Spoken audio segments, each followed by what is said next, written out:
No Brasil, o prejuízo por câncer é mais de 200 vezes maior que o investimento em diagnóstico. O país pouco investe em diagnósticos que poderiam salvar vidas e melhorar a qualidade de vida das pessoas. O INCA, Instituto Nacional do Câncer, estima que 600 mil pessoas vão receber o diagnóstico da doença somente este ano. E para falar sobre esse e outros assuntos, recebemos no programa o patologista Renato Lima de Moraes. Está no ar o Observatório do Terceiro Setor, o olhar da cidadania.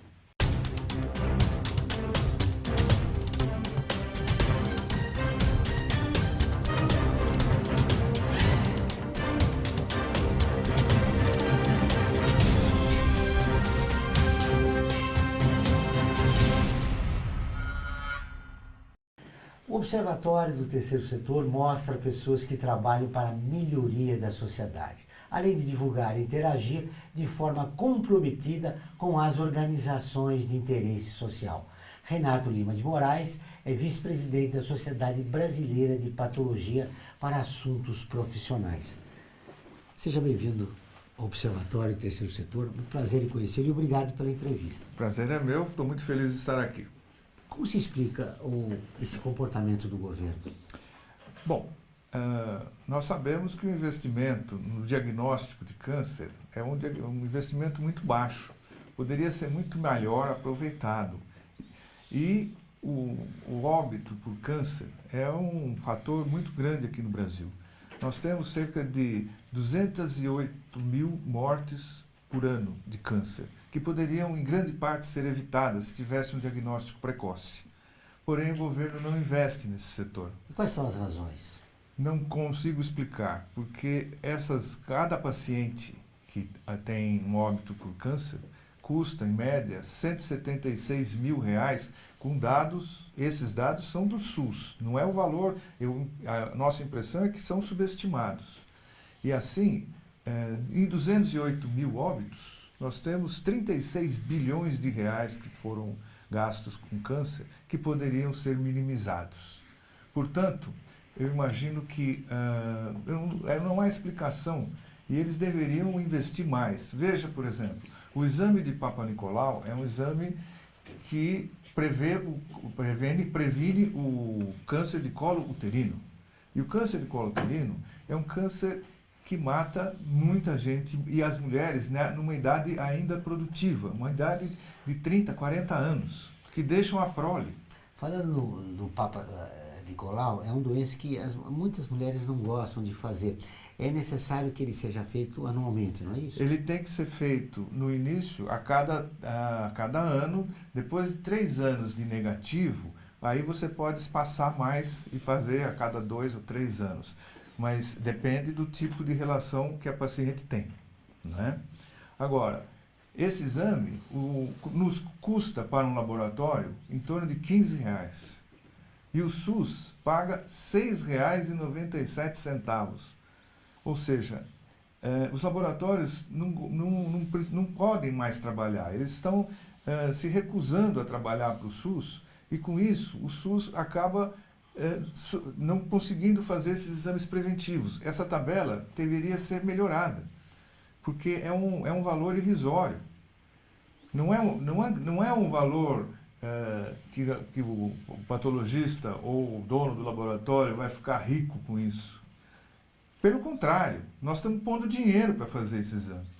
Tem uma conta que não fecha. Se você gasta menos fazendo diagnóstico, a gente tem que insistir com a pergunta: quais as razões porque o governo não investe em diagnóstico se custa mais caro você seguir na outra linha? Não há explicação. Não há explicação. Nós tivemos vários governos de vários partidos que simplesmente não olharam para isso.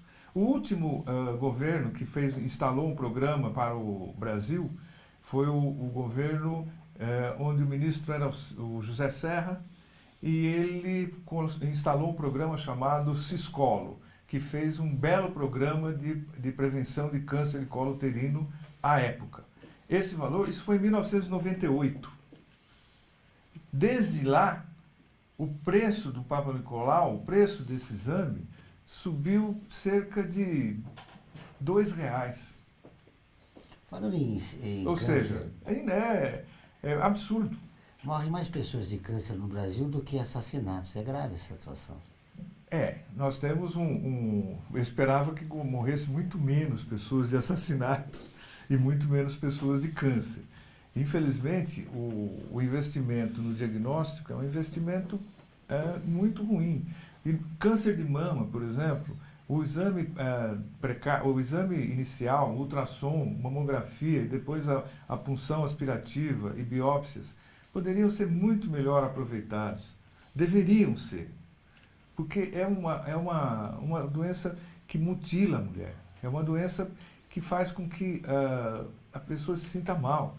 E veja, poderia ser evitado. Uma boa parte desses óbitos por câncer de mama poderiam ser evitados. E com diagnóstico precoce. Mas há necessidade de um investimento maior por parte do governo para a saúde pública. Quantas mortes poderiam ser evitadas? Eu imagino que veja, são feitos no ano, não é? O número total, nós achamos em torno de 4 milhões de pacientes que são atendidos pelo SUS, façam esse exame. Veja, se nós temos um número grande de óbitos fora desse número, é porque eles não fizeram o exame. O problema é fazer o exame. E esse exame é necessário. A gente precisa ter esse mecanismo para a defesa da mulher, principalmente da mulher. Existem os outros tumores também, tumores de pulmão, tumores de próstata, que podem ser evitados. Ou pelo menos nós podemos pegar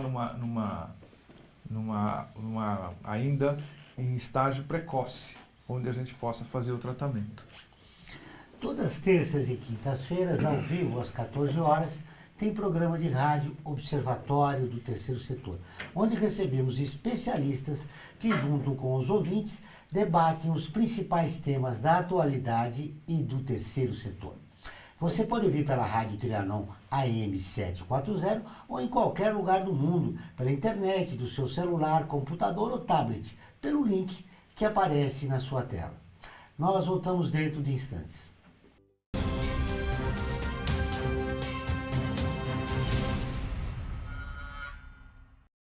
A FIA é muito mais que uma escola de negócios. É graduação, pós-graduação, MBA, mestrado e consultoria para empresas. Isso faz diferença. Conheça a FIA. Olá, eu sou Laura Gelbert, da ONU News. Notícias das Nações Unidas e do mundo você acompanha na página e nos programas do Observatório do Terceiro Setor, parceiro da ONU News. E para acompanhar diretamente a ONU News em português, acesse nossa página e redes sociais. Até lá!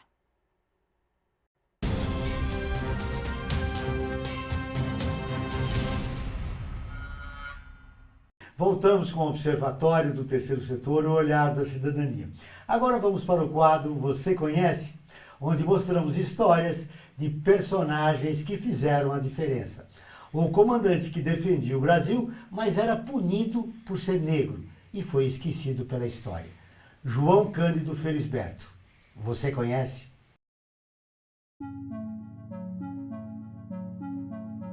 João Cândido Felisberto nasceu em 24 de junho de 1880, na então província, hoje estado do Rio Grande do Sul. João era filho de ex-escravos e com 13 anos apresentou-se na Companhia de Artifícios Militares e Menores Aprendizes no Arsenal de Guerra de Porto Alegre. João alistou-se como número 40 na Marinha do Brasil, com apenas 14 anos de idade. Teve uma carreira extensa de viagens pelo Brasil e por vários países do mundo nos 15 anos que esteve na ativa da Marinha de Guerra.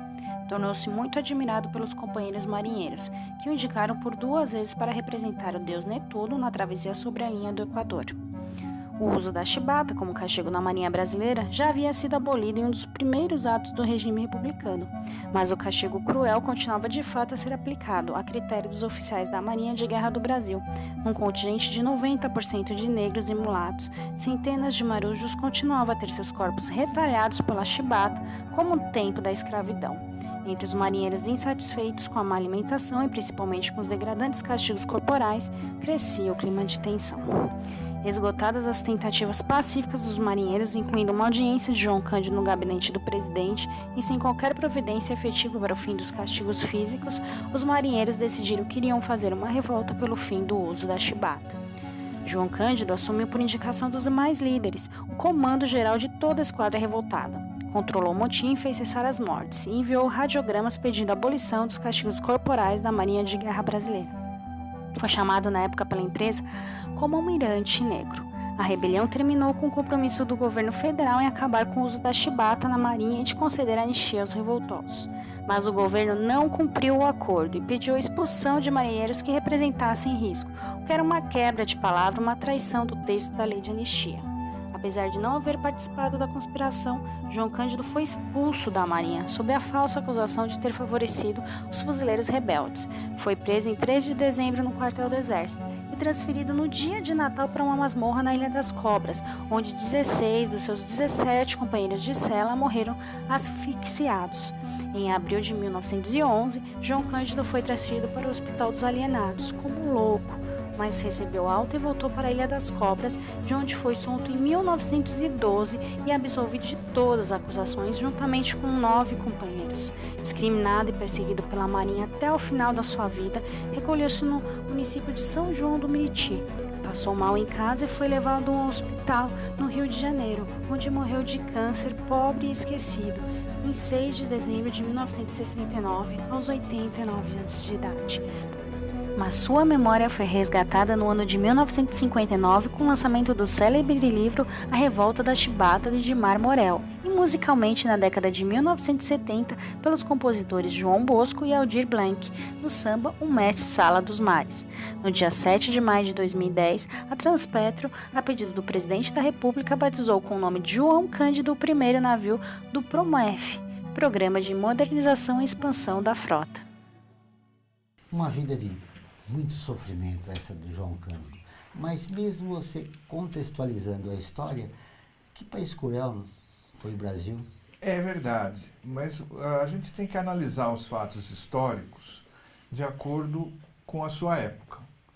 Era comum, na época, no século, até o século XIX, o castigo físico nas embarcações.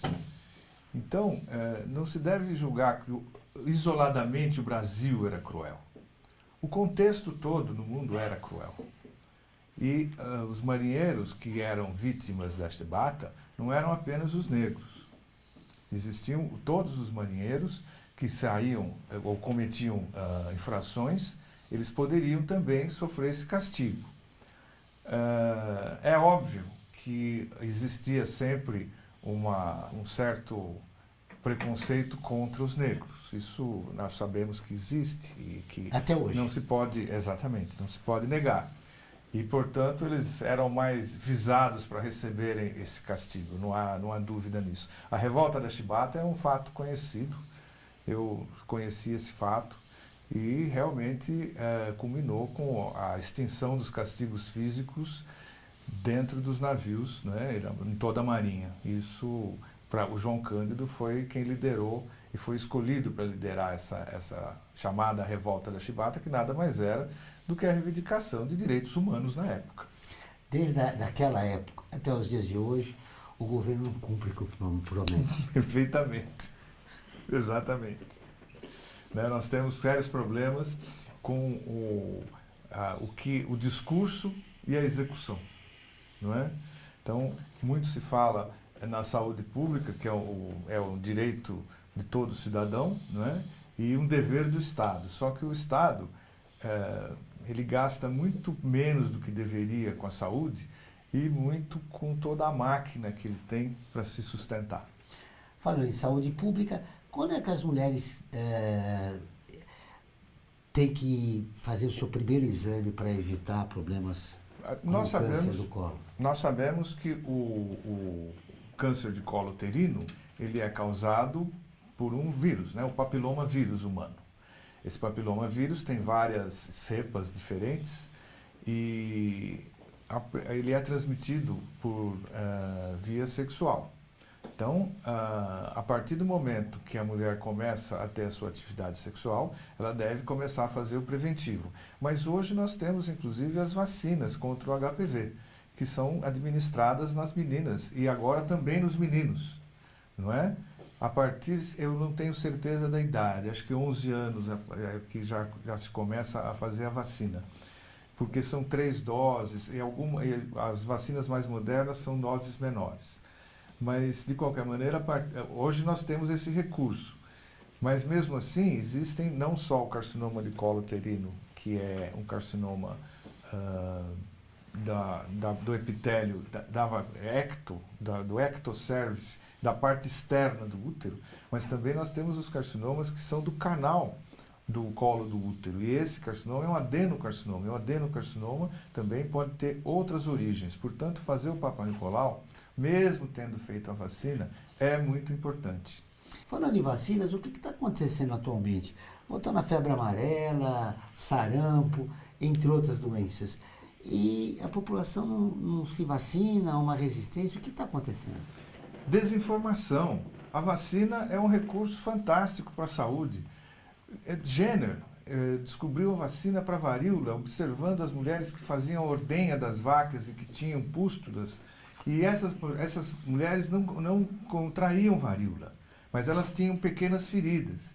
E observando isso, ele começou a pegar essas amostras dessas pústulas e fazer uma pequena vacina.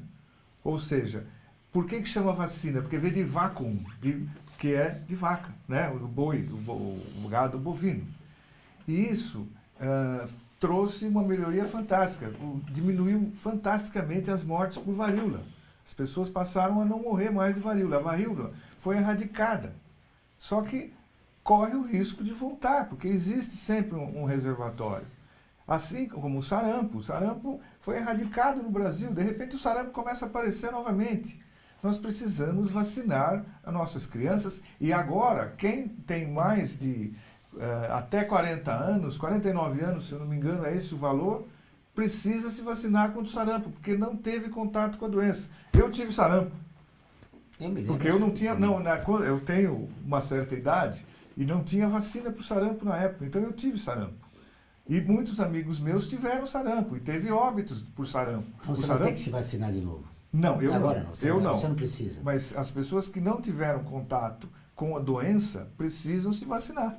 Muito bem. Essas notícias falsas em relação à vacinação, elas são o motivo que as pessoas estão evitando se vacinar? Eu teve um médico nos Estados Unidos que relacionou a vacina, se eu não me engano, a vacina do sarampo, com o autismo.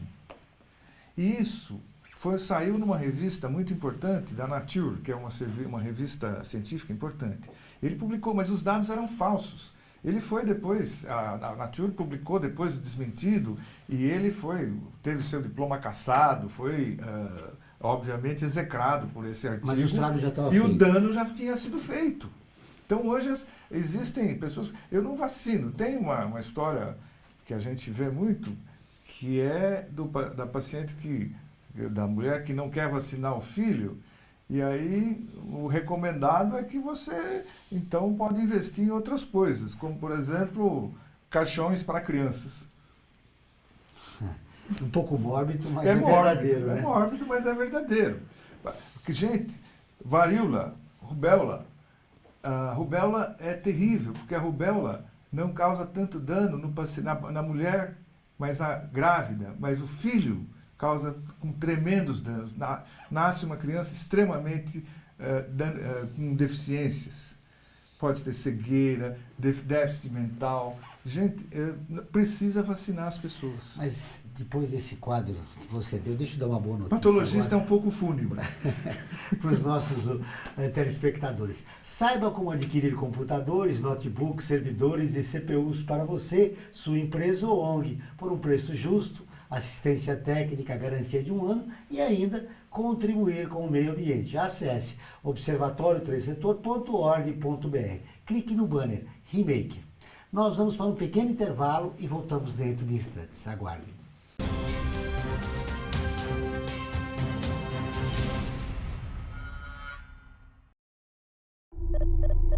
internacionalizar a economia afeta o seu emprego? Para onde vai o Brasil? Ter opinião sem análise é só repetição, repetição, repetição, repetição, repetição, repetição, repetição, repetição, repetição. Informação é importante, análise é fundamental. Le Monde Diplomatique Brasil, independente e crítico.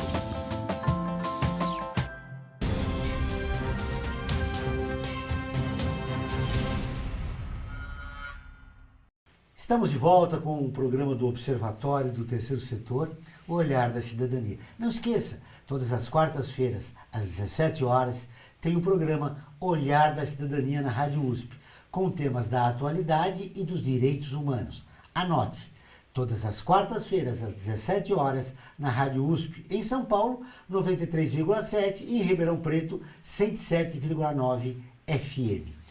Muito bem, continuando falando das vacinas, ainda há muita resistência. O importante é o esclarecimento, né? Sem dúvida. É vencer a barreira da informação. Sem dúvida. A vacina, ela estimula o que acontece. Quando você toma a vacina, a maior parte das vacinas é feita com partículas virais inertes, ou seja, que não há risco nenhum de contrair a doença.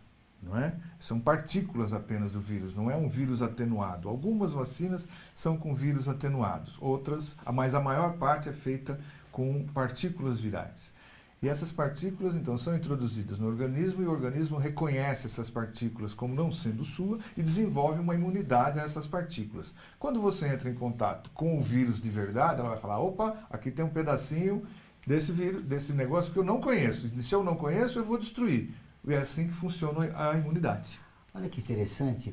Então é importante que todas as pessoas tenham consciência de se vacinar. Sem dúvida. Eu recentemente me vacinei contra a febre amarela. Perfeitamente. E depois veio a informação do governo que ela tinha sido fracionada, né? Porque... Sim, não havia necessidade de tomar a dose completa. Podia ser fracionada. Porque quem tomou a dose completa, que antigamente era por 10 anos a vacina, descobriu-se depois de alguns anos que quem já tinha tomado aquela dose, depois de 20 anos, ainda continuava imune à febre amarela. Eles faziam os exames e descobriam que ela ainda tinha imunidade contra a febre amarela. E aí se resolveu fracionar para ficar mais barato, não é? Para você poder vacinar um número maior de pessoas. E as pessoas precisam se vacinar contra a febre amarela. Só que não foram, né? Mas precisam. Muito bem. Em relação às mulheres, o HPV, tem uma vacina também. Tem uma vacina que, como nós já dissemos, é uma vacina que tem, ela atua da mesma maneira que essas outras vacinas, com partículas virais, e que as mulheres devem tomar a partir do início das suas relações sexuais, ou mesmo antes. Hoje se vacina antes do início da atividade sexual. E os homens também já estão sendo vacinados. Precisamos tomar consciência que homem também precisa vacinar. Mas não é muito divulgado isso, né? Essa vacina. Existem programas para isso nos diversos postos de saúde, né? Mas não tem muita procura, é verdade. Precisa ser mais procurado, não é? A informação é muito importante. Então, vacine seus filhos e se vacine. Talvez você explicar as consequências da mulher se contrair o HPV. Ela pode contrair o HPV, e esse HPV é o papilomavírus, é o nome dele. Ela vai contrair e vai começar a ter um distúrbio nas células. Esse distúrbio, nós podemos detectar ele precocemente fazendo o exame de Papa Nicolau. Nós conseguimos saber, aqui está começando. Então, nós sabemos que há uma displasia, que há um início de uma intranquilidade no epitélio, uma intranquilidade ali no colo do útero. E aí ele pode ser tratado. E com isso, prevenir que desenvolva o câncer. Se ele já tiver desenvolvido, mesmo assim, ainda dependendo do estágio, a gente tem estágios leves, moderados e graves. Dependendo do estágio, um estágio leve, ainda moderado, nós podemos salvar a vida dessa paciente facilmente. Quer dizer, não nós os patologistas, mas aí quem vai entrar em ação são os ginecologistas. Em relação ao HPV, a mulher tem duas possibilidades. Se não vacinou, tem que fazer o Papa Nicolau. Mesmo vacinando, deve fazer o Papa Nicolau. Porque além da detecção do câncer do colo, do útero, da parte externa do colo, também existem os tumores dentro do útero, dentro do canal cervical. E eles também podem ser detectados no exame de Papa Nicolau. Em relação ao câncer infantil, ele poderia ser diagnosticado precocemente? Câncer infantil é um câncer, nós falamos sobre uma pluralidade, não é? O câncer infantil, ele tem, nós temos os neuroblastomas, nós temos tumores de rim, tumor de Wilms. Existem, em câncer infantil não é uma única entidade, são várias entidades. Leve seu filho ao pediatra. O pediatra tem que examinar o seu filho muito bem examinado. Não aceite consultas rápidas com o seu filho. Isso é o mais importante.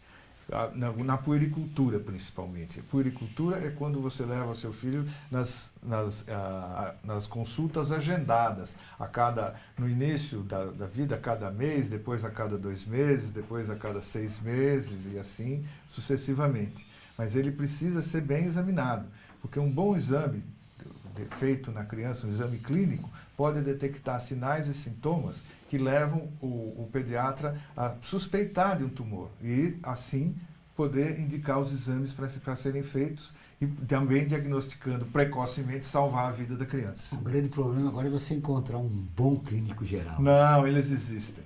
Eles existem e são muito dedicados. O que acontece é que existe uma propaganda contra os médicos de uma maneira geral, porque todos querem que as coisas sejam resolvidas rapidamente. Elas não são resolvidas rapidamente. Há que ter paciência. A pessoa fica na sala de espera mais de 1 hora, acha que está sendo preterida. Não é isso. É que o médico está ocupado fazendo outros exames, examinando outros pacientes.